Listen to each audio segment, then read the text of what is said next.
about selling your home before the market cools down? Today we're going to talk about 5 mistakes that I see when people put their house on the market. This video is going to explain how you can maximize your profit and keep as much money in your pocket as possible. My name is JayRezendes and I'm a local realtor in the state of Rhode Island. I also service Southern Massachusetts as well. And my channel is to help buyers and sellers like yourself educate and guide you through the process. And if you do me a favor, if you guys like the content, if you can, just press like and subscribe, that'd be awesome. Now, through my 12 years of being a realtor, I've helped many sellers, through the process of selling their home.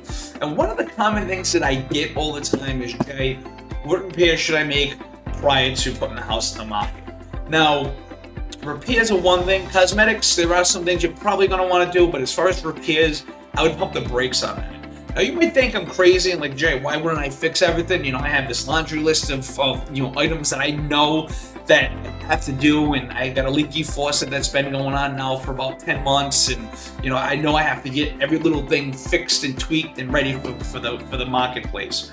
Now, pump the brakes. Now you got to realize, that you can fix every single item that is on your list, plus other items as well. You can make this big punch list, but at the end of the day, I find, again, through my 12 years of experience, that there's always going to be a laundry list of things to do. And it's a crapshoot on what a buyer is going to really want done. So your best bet is just to cosmetically get the house ready, so that way it looks nice in the pictures, and when you're going through, somebody's going through the house, it's showroom ready, right? Let the home inspector do their job, and let's see what the buyer comes up with for repairs. Now, they might come up with something, they may not. At that point, at least you're not, spending, a couple $1,000s to fix something that you may not have to do. Or worst case, you fix all this stuff, and there's still items that the buyer wants done. So that's common mistake number one. Now, mistake number two I see goes hand in hand with mistake number one, and that's making upgrades to your home. So another question I get is, Jay, where should I spend my money? Do I do the kitchen over? Do I do a partial, remodel of the bathroom? Do I put new floors in? Maybe I have a carpet upstairs in the bedroom that needs to be replaced because it's all worn out. Now, I consider this cosmetic and is really getting your home showroom ready. So in some cases, I'm going to say yes to this answer. Yes, you should be making some upgrades. But guys, what I don't want to see you do, what I really don't want to see you do, and bear in mind and keep this in mind, is I don't want you to spend money using your own personal taste on a bunch of upgrades to the house, because it might bite you in the ass. So think about it, play it out. Put the house on the market, people come through, we start getting some feedback, they love the location, they love the square footage, the bedroom count, whatever the case may be, but they're not too keen on the paint, or maybe they hate the rug upstairs because they don't like rugs, and eventually all they're going to do is rip it out, put some laminates or hardwood floors in. So that, a couple $1,000s that you just spent, bye-bye, out the window, because as soon as they close, everything's gone. So I really want you to focus and be strategic about this. There's plenty of stuff online. You can do a little research, find out what's trending today, and then make those upgrades based off of some of the trends. But keep it like all encompassing. You don't want something that's, like I said, you don't want to dial it down to something that you want. And better still, if you properly price your home to sell based off of condition, you're probably going to have better luck anyway. And I would definitely talk to the realtor to make sure to see what the marketplace is. Because if it's a seller's market like it is right now, and again, we're on the cusp of going down, but with the seller's market going on right now, buyers are thirsty. They're going to probably overlook some of the stuff, and that's going to maximize money and keep money in your pocket as well. So keep that in mind. And number 3 on the hit list, this is often a fight with a seller, and that's not staging the home. And this is especially important if the property is vacant. So spending a little money, guys, will go a long way, and it will definitely help. And why is that? Because it helps a buyer see a room with furniture in it. They can envision where their furniture is going to go. And it will also help with some of the blemishes. A blank room, guys, a buyer really has a chance to sit there, and really start nitpicking on the place. Now, I'm not saying to hide anything and be sneaky, but when a room is whole, a buyer can see the full picture.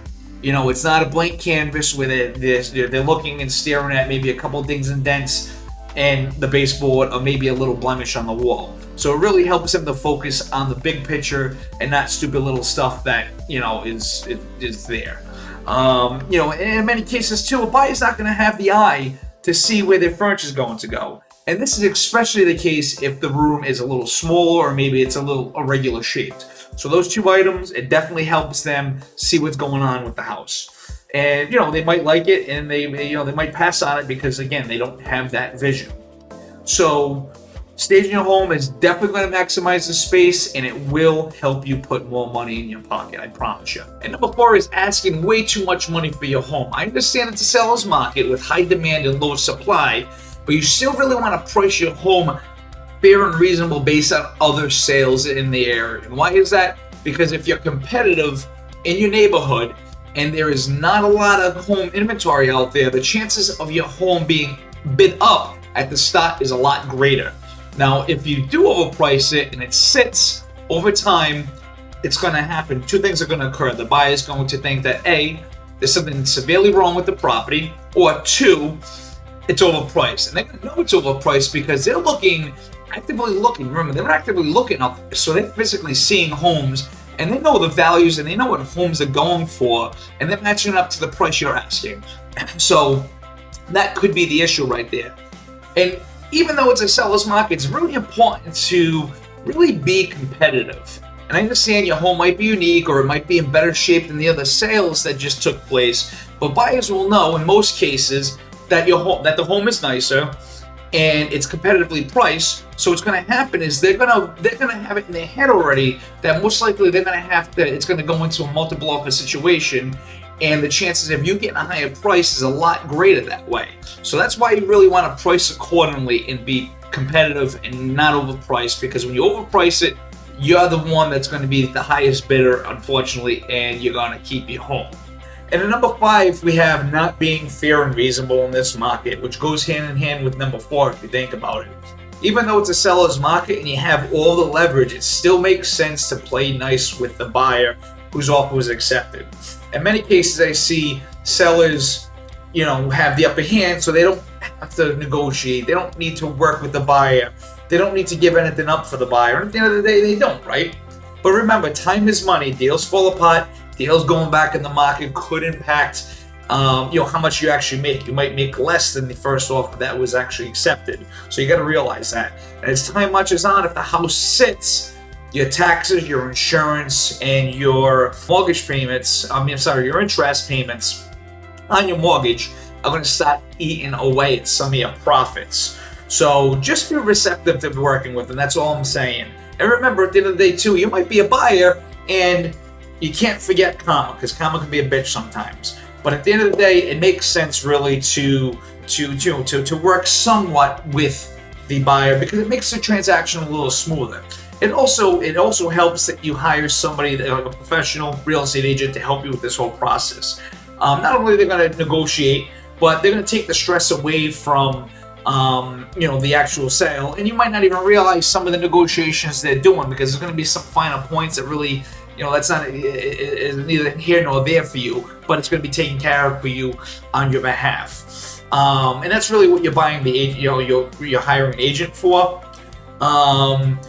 So these are really the 5 common things that I do see happen during transactions or when somebody puts their home on the market. So I hope that you'll consider them, because it will make the transaction smoother, and it will and you will make some more money in your pocket. So I hope this information was helpful for you. Look out for other videos, and I'm looking forward to talking to you soon.